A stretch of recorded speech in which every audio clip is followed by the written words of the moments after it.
Hello guys, welcome to IAC. So today in this video we are going to discuss about the quiz related to the history. Okay, so history is also one of the major subject with respect to SSC. అయితే history the depthness అనేది ఇంతకుముందు చెప్పినట్టే ఎగ్జామ్ని బట్టి vary అవుతూ ఉంటుంది. With respect to SSC మనం ఒక్కసారి previous years questions చూసినట్లయితే they are very basic. There is no need for you to go much deeper into the subject. కొన్ని సందర్భాల్లో మాత్రమే ఇచ్చారు. సో ప్రతి టాపిక్ జనరలిస్టిక్ యాటిట్యూడ్తో ఒక general kind of questions so ఎలా ఉన్నాయి ఓన్లీ టు ద బేసిక్ ఎక్స్టెంట్లోంచి మాత్రమే క్వశ్చన్స్ అడగడం జరిగింది. సో ఎలాంటి క్వశ్చన్స్ అడిగారు అండ్ ఇంకొకటి ట్రెడిషనల్ కైండ్ ఆఫ్ క్వశ్చన్స్ కాకుండా ఏదైతే ఒకటి వార్తల్లో నిలిచిందో దాని బేసిస్ పైన క్వశ్చన్స్ అడగటం కూడా జరుగుతూ ఉంటుంది. Okay, I will tell you with an example.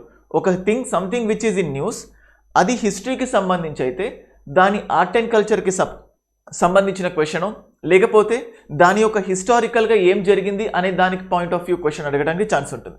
So హిస్టరీని కూడా ఇండైరెక్ట్గా current affairs point of view అడగడానికి మనకు చాలా ప్రాబబిలిటీస్ ఉన్నాయి. Okay, so this is new kind of asking the questions. But it's not that only ఆ టైప్ ఆఫ్ క్వశ్చన్స్ వస్తాయని కాదు, but all the టాపిక్స్ని కనీసం ఒక ఓవర్ వ్యూ మనం చూసుకుంటూ వెళ్ళాలి. ఓకే, సో ఇక్కడ క్విజ్ ఉంటుంది, you will be provided the timer. So సీరియస్గా సో మీరు పేపర్ పైన రాయండి, లేకపోతే కింద కమెంట్ సెక్షన్లో question number 1 option B, question number 2 option C అంతా కూడా కింద కమెంట్ సెక్షన్లో పెట్టండి. You will be given a timer. లైవ్గా ఎగ్జామ్ పెట్టినట్టు అవుతుంది, మీకు ఎక్స్ప్లెనేషన్ కూడా ఇస్తారు. మీకు ఇచ్చిన ఆ 20 seconds టైంలో just write the comment what is the answer for that particular question. So that it will be very effective. ఎంతమంది దీన్ని ఫాలో అవుతున్నారో కూడా మాకు ఈజీగా అర్థమవుతుంది. Okay, so without wasting time let's discuss the first question. Your time starts now.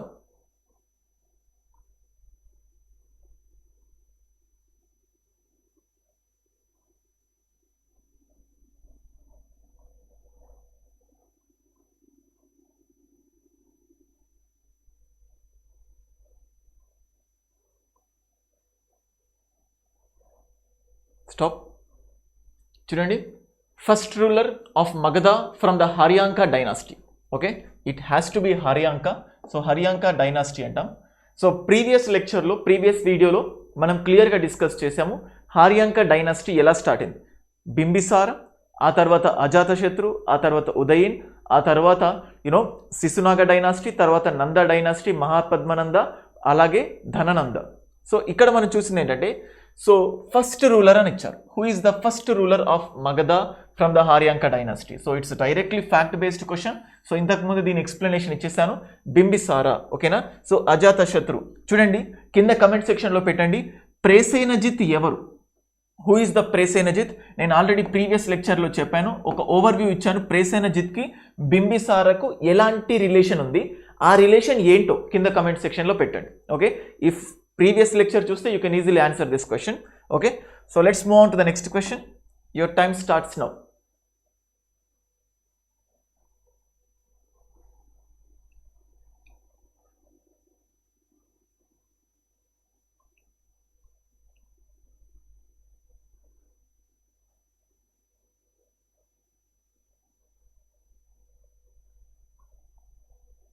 Time up. Last recognized king. Last king కాదు, లాస్ట్గా గుర్తించబడ్డ కింగ్ ఎవరు? Last recognized king of Gupta kingdom. Okay, so ఇక్కడ మనం ఈజీగా ఎలిమినేట్ చేయగలిగేది ఏంటంటే చూడండి ఎంత ఈజీ క్వశ్చన్స్ ఇస్తున్నారంటే సో ఖచ్చితంగా మీకు తెలుస్తుంది బింబిసారా గురించి ఎన్నిసార్లు మనకు క్వశ్చన్ వచ్చిందో చూసాం. So Bimbisara is not at all answer. So Haryanka dynasty. అశోకనేమో మౌర్యన్ డైనాసిటీకి చెందినవాడు. సో మనకు మిగిలిందల్లా కూడా 2, విష్ణుగుప్తుడు, సముద్రగుప్తుడు. మీ అందరికీ తెలుసు నెపోలియన్ ఆఫ్ ఇండియాగా పిలిచేది ఎవరు అంటే సముద్రగుప్త. దాదాపుగా గుప్తా డైనాసిటీ మిడిల్లో వస్తాడు Samudragupta. The answer for this will be Vishnugupta. కానీ గుప్తాస్కి సంబంధించిన కొంచెం హిస్టరీ చూస్తూ ఉంటే చూడండి, ఫస్ట్ మనము హర్యాంక డైనాసిటీ చూసాము, ఆ తర్వాత శిశునాగ డైనాసిటీ చూసాము, ఆ తర్వాత నంద డైనాసిటీ చూసాము. సో దెన్ ఆఫ్టర్ మనకు వచ్చింది ఏంటంటే మౌర్యాస్. ఓకే, సో మౌర్యన్ డైనాసిటీని ఎవరు ఎస్టాబ్లిష్ చేస్తారు అంటే Chandragupta Maurya will establish the Mauryan dynasty. Okay, Chanakya with the help of the Chanakya. అందులో ముఖ్యంగా సో తను ఏంటంటే సల్లేఖన వ్రత, శ్రావణ వెలుగులకు వెళ్ళిపోయి సల్లేఖన వ్రత తీసుకుంటారు. తర్వాత బింబిసార అనేమో హర్యాంక డైనాసిటీ, బిందుసారానేమో మౌర్యన్ డైనాసిటీకి చెందినవాడు. సో అందులోనే అశోక డిఫరెంట్ పర్సనాలిటీస్ ఉంటారు. ఈ మౌర్యన్ డైనాసిటీలో లాస్ట్ కింగ్ ఎవరని ఇస్తారు. Who is the last king of Mauryan dynasty అని ఇస్తారు. Okay, so the last king of Mauryan dynasty is nothing but Brihadratha. Okay, so Brihadratha is the last king of the Mauryan dynasty. ఈ బృహద్రథుని ఎవరు డిఫీట్ చేస్తారు అంటే పుష్యమిత్ర శుంగ. సో కొంచెం ఓవర్వ్యూ ఇస్తున్నాను. పుష్యమిత్ర శుంగ బృహద్రథాన్ని డిఫీట్ చేసి ఏ డైనాసిటీ ఎస్టాబ్లిష్ చేస్తాడు అంటే Shunga dynasty. Okay, Shunga dynasty మనకి ఎగ్జామ్లో అడుగుతారు. Arrange the following in order. So Haryanka dynasty, Shishunaga dynasty, Nanda dynasty, Mauryan dynasty, Pushyamitra Shunga dynasty. So ఎవరు this Pushyamitra Shunga is nothing but a Brahmin. Okay, first Brahmin to establish kingdom in India, that is nothing but Pushyamitra Shunga. ఎవరిని అంటే బృహద్రథుని defeat చేస్తారు. So తర్వాత Mauryan dynasty అయిపోయిన తర్వాత నార్త్లో different Kings వచ్చిన మెయిన్గా కుషాన్స్ చాలా ఫేమస్గా ఉంటారు. సౌత్లో శాతవాహనాస్ ఉంటారు. సో తర్వాత ఈ రెండు కూడా డిక్లైన్ అయిపోయిన తర్వాత సో కుషాన్స్లో నుంచి కొంత భాగం అండ్ అలాగే గుప్తాస్ ఈ శాతవాహస్లోంచి కొంత భాగం సో రూల్ని చేస్తూ ఎవరు కింగ్ అవుతారంటే Srigupta will become the king. Srigupta king అవుతాడు. సో ఈ శ్రీగుప్త ముఖ్యంగా కుషాన్స్కి ఒక సామంతుడిగా ఉన్నాడని కూడా చెప్పుకోవచ్చు. ఓకే, శ్రీగుప్తుడు. సో మనకు ఆర్డర్లు అడుగుతారు అన్నాడు.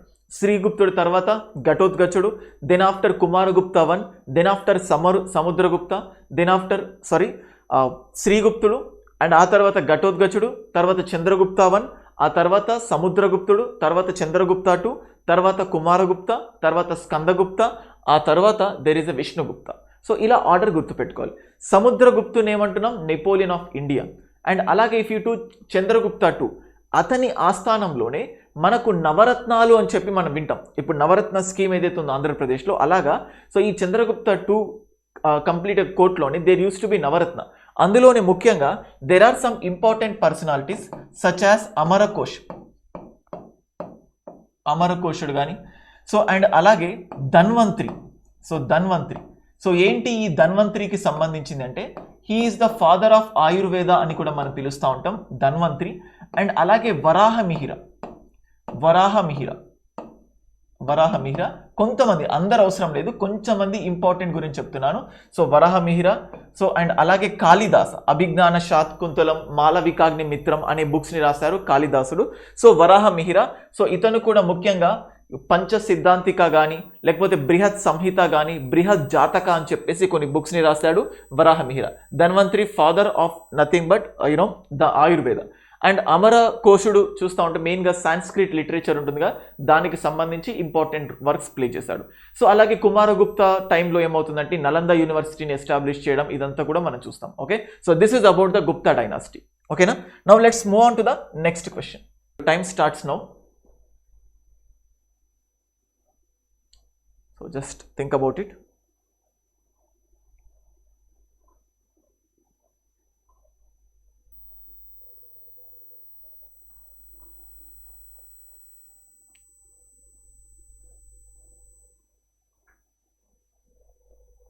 Time up.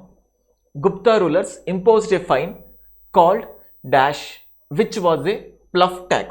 Plough tax paid by every cultivator owning a plough. So ఎవరైతే ప్లఫ్ చేస్తున్నారో ప్రతి ఒక్కరు కూడా ఆ ట్యాక్స్ కట్టేసి ఉండేది. So what is the name of that tax? It's direct question కూడా వచ్చు. Halivakara is that form of tax. Okay, so ఒక కింగ్డమ్ ఇచ్చినప్పుడు దాని యొక్క సోషల్ సెటప్ ఏంటి, దాని యొక్క ఎకనామిక్ కండిషన్స్ ఏంటి, అండ్ అలాగే పొలిటికల్ సిస్టమ్ ఏంటి, సో ఆ పాయింట్ ఆఫ్ వ్యూలో క్వశ్చన్స్ అడుగుతారు. కాబట్టి నేను ఇంతకుముందే గుప్తా ఆర్డర్ చెప్పాను. Just remember the order of the Gupta kings and వాళ్ళు చేసిన ఇంపార్టెంట్ థింగ్స్. ఓకే, అమరకోశుడు అని చెప్పి చూస్తున్నాం. అమరకోశుడు he will write a book called as a Amarakosha. అమరకోశుడు రాసిన book Amarakosha with respect to Sanskrit literature. So and అలాగే డిఫరెంట్ పర్సనాలిటీస్ గురించి కూడా చూసాము. అండ్ అలాగే with respect to Nanda dynasty Kumaragupta is one of the very important thing. Last Vishnugupta వస్తాడు, హీఈస్ ద రికగ్నైజ్డ్ రూలర్ అని చెప్పేసి అంతకుముందే క్వశ్చన్ వచ్చింది. సో ఆ గుప్తాస్కి సంబంధించి one of the other important question that is nothing but Halivakara. ఓకేనా, గోల్డెన్ ఎరా అని కూడా పిలుస్తాం, గోల్డెన్ ఏజ్ అని కూడా పిలుస్తూ ఉంటాం మనం గుప్తాస్ని. ఎవరికి సామంతులుగా ఉన్నారు అనే పాయింట్ ఆఫ్ వ్యూలో కూడా క్వశ్చన్ అడిగితే విత్ రెస్పెక్ట్ టు కుషాన్స్. ఓకేనా? So that's all for this question. Let's move on to the next question. Your time starts now.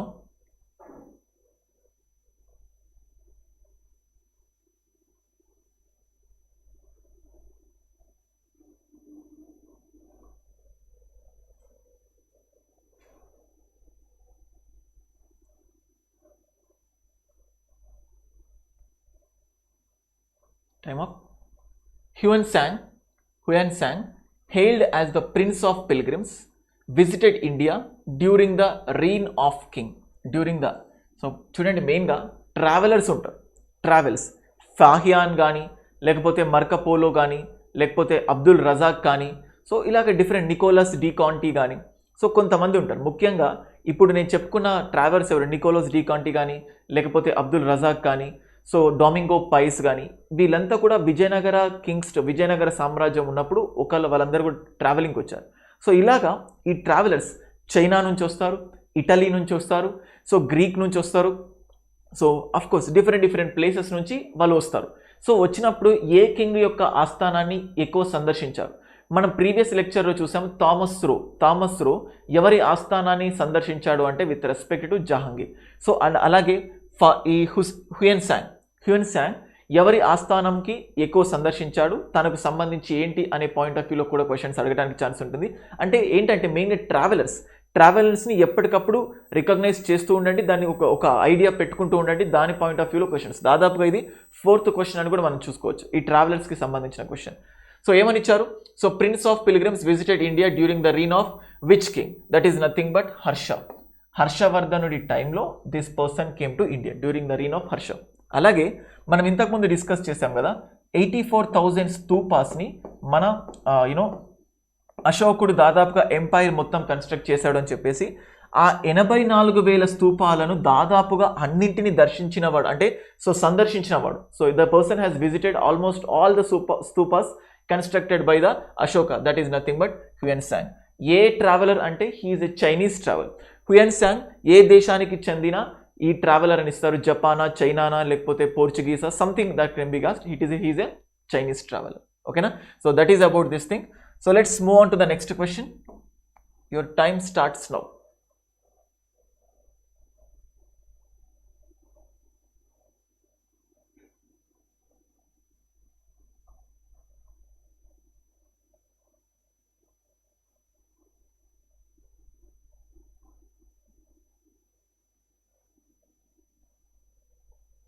Time up.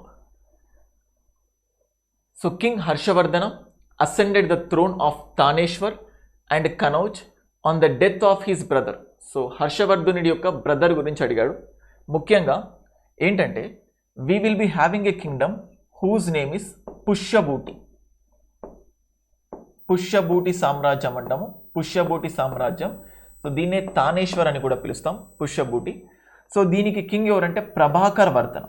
Prabhakara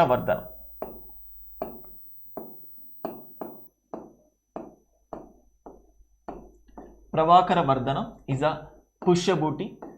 పుష్యభూటి కింగ్డమ్కి రాజు. ప్రభాకర వర్ధన, తానేశ్వర్ అని కూడా పిలవచ్చు అదే ప్లేస్ని. సో ప్రభాకర వర్ధన యొక్క ఎల్డెస్ట్ సన్ ఎవరంటే Rajyavardhana. So Rajyavardhana, so his youngest son is nothing but Harshavardhan. అలాగే he is also having a daughter whose name is Rajyasri is the daughter.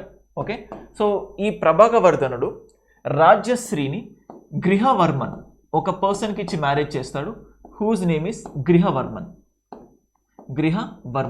So ఈ గృహవర్మన్ అనే పర్సన్ ఏ ప్రాంతానికి రాజు అంటే he is the king of Kannauj.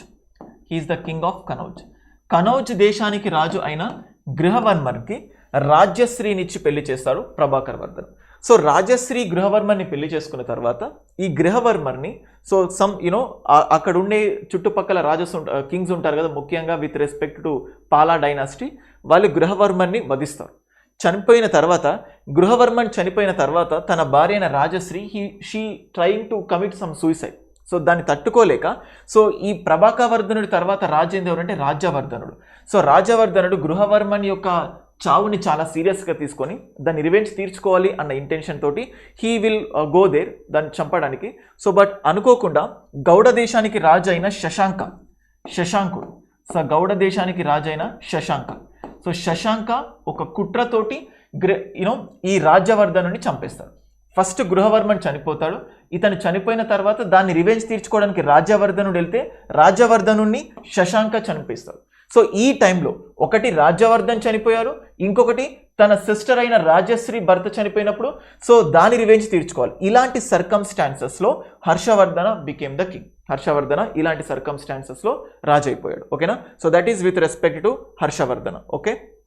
Next దాదాపుగా హోల్ ఆఫ్ నార్త్ ఇండియాను ఇతను రూల్ చేస్తూ ఉంటాడు. So that is with respect to Harshavardhana టైంలోనే సో ఇతనికి సంబంధించిన ఒక స్కాలర్ ఉంటాడు బాణ.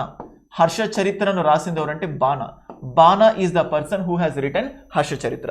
సో ఇక్కడ ఏంటంటే హర్షవర్ధనుడు so ascended the throne so and Kannauj after the death of his brother అని ఇచ్చారు. ఎవరు అంటే that is nothing but Rajyavardhan. ఇక్కడ క్యారెక్టర్స్ ఏంటంటే రాజ్యవర్ధన, హర్షవర్ధన, రాజ్యశ్రీ, ప్రభాకర వర్ధన, గృహవర్మన్. సో వాళ్ళ క్యారెక్టర్స్. అండ్ అలాగే శశాంక, ఇతను ఏ కింగ్డమ్కి చెందినవాడు అంటే గౌడ సామ్రాజ్యానికి చెందినవాడు ఈ శశాంక.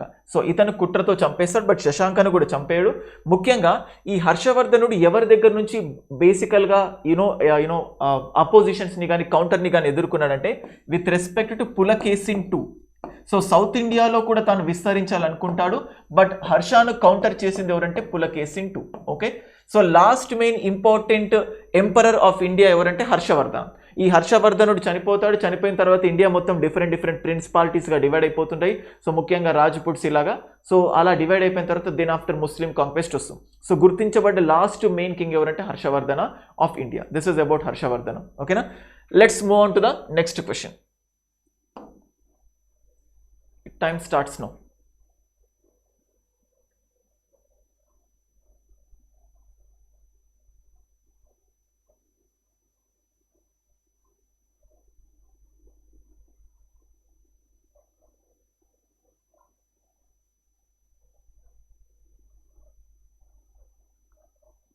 Time up.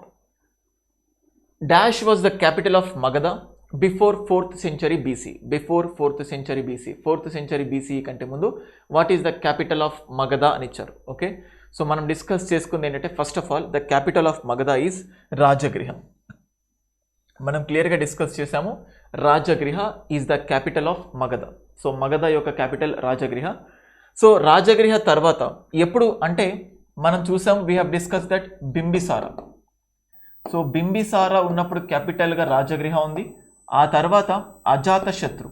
సో ఆ తర్వాత అజాతశత్రు వచ్చిన తర్వాత అప్పుడు కూడా క్యాపిటల్ ఈజ్ నథింగ్ బట్ మగధకి రాజగృహ అని.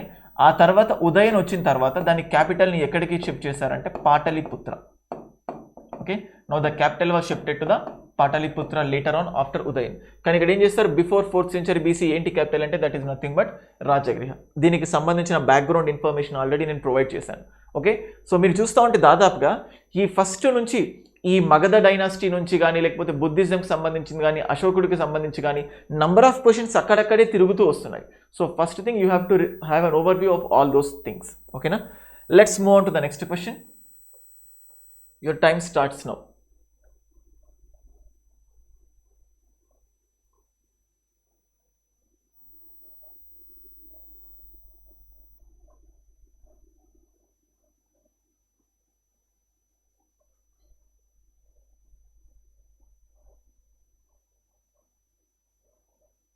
Time up. సో కింద కమెంట్ సెక్షన్లో పెట్టడం మాత్రం మర్చిపోకండి, ఆన్సర్స్ కానీ నేను అడిగిన క్వశ్చన్స్ కానీ. ఓకేనా. నెక్స్ట్ చూడండి.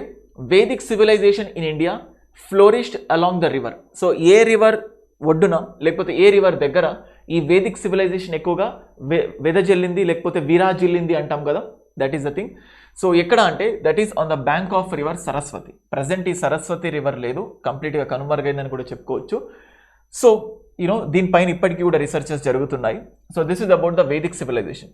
ఫస్ట్ మనం చూస్తూ ఉంటే ఇండస్ వ్యాలీ సివిలైజేషన్ మనకు కనిపిస్తుంది. Okay. Indus valley civilization, Sindhu నాగరికత అని చెప్పి చూస్తూ ఉంటాం. సో హరప్ప, మోహంజదారో కానీ లేకపోతే చందూదారో కానీ ఇలా డిఫరెంట్ ప్లేసెస్లో మనకు ఎక్స్కవేషన్స్ తవ్వకాలలో డిఫరెంట్ వస్తువులు మనకు దొరకడం, తర్వాత ఈ ఇండస్ వ్యాలీ సివిలైజేషన్ పూర్తిగా కనుమరుగైపోయింది. దానికి భూకంపాలు కానీ, లేకపోతే ఫ్లడ్స్ కానీ, లేకపోతే ఆరియన్ ఇన్వేషన్ కానీ, దానికి నంబర్ ఆఫ్ రీజన్స్ ఉన్నారు. Okay, the Arctic home of ఆరియన్స్ అని ఒక బుక్ ఉంది. ఓకే, అంటే ఈ ఆరియన్స్ ఇండియాకు ఎలా వచ్చారు అంటే ఈ ఇండస్ వ్యాలీ సివిలైజేషన్ తర్వాత వేదిక్ సివిలైజేషన్ ఏదైతే వచ్చిందో అక్కడ you can see the entry of the ఆరియన్స్.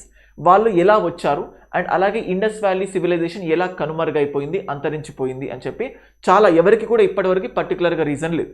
So మనకు అడుగుతారు ఏంటంటే ఇండస్ వ్యాలీ సివిలైజేషన్ ఎండ్ కావడానికి సో థియరీ ప్రకారం ఉన్న రీజన్స్ ఏవని ఇస్తారు. ఫ్లడ్స్ అయి ఉండొచ్చు, ఎర్త్క్వేక్ అయి ఉండొచ్చు, ఆరియన్ ఇన్వేషన్ అయి ఉండొచ్చు. ఓకే, లేకపోతే ఒక ఏదో పాండమిక్ డిసీజెస్ ఉంటాయి కదా, అలా డిసీజ్ స్ప్రెడ్ కావడం అని చెప్పేసి ఉంది. ఆ తర్వాత వేదిక్ సివిలైజేషన్ వస్తుంది. అందులో ఆర్కిటిక్ హోమ్ ఆఫ్ ఆరియన్స్ అని చెప్పేసి బాలగంగాధర్ తిలక్ రాస్తారు. సో వాళ్ళు ఎలా ఇండియాకి వచ్చారు అని చెప్పేసి. Okay, so that is the thing. So ఇలా వీళ్ళు వచ్చిన తర్వాత వేదిక్ సివిలైజేషన్ మళ్ళీ ఇది 2 టైప్స్ ఉంటాయి. ఒకటి early Vedic civilisation, we will be calling that as early Vedic civilisation. And అలాగే లేటర్ వేదిక్ సివిలైజేషన్ అంట. Early Vedic civilisation, later. ఈ ఎర్లీ వేదిక్ అంటే స్టార్టింగ్లో ఉంటుంది కదా, దాన్ని ఎర్లీ వేదిక్ సివిలైజేషన్ అంటాము.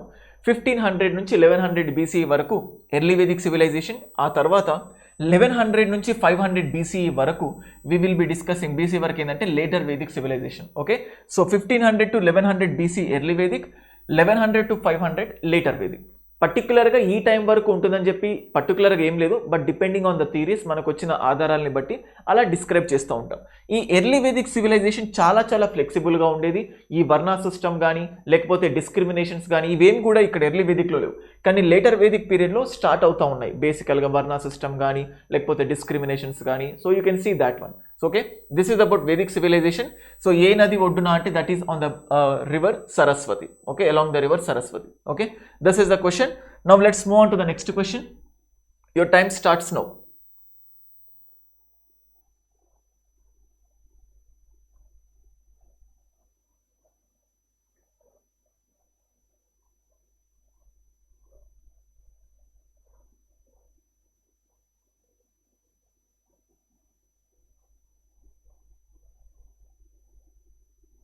Time up.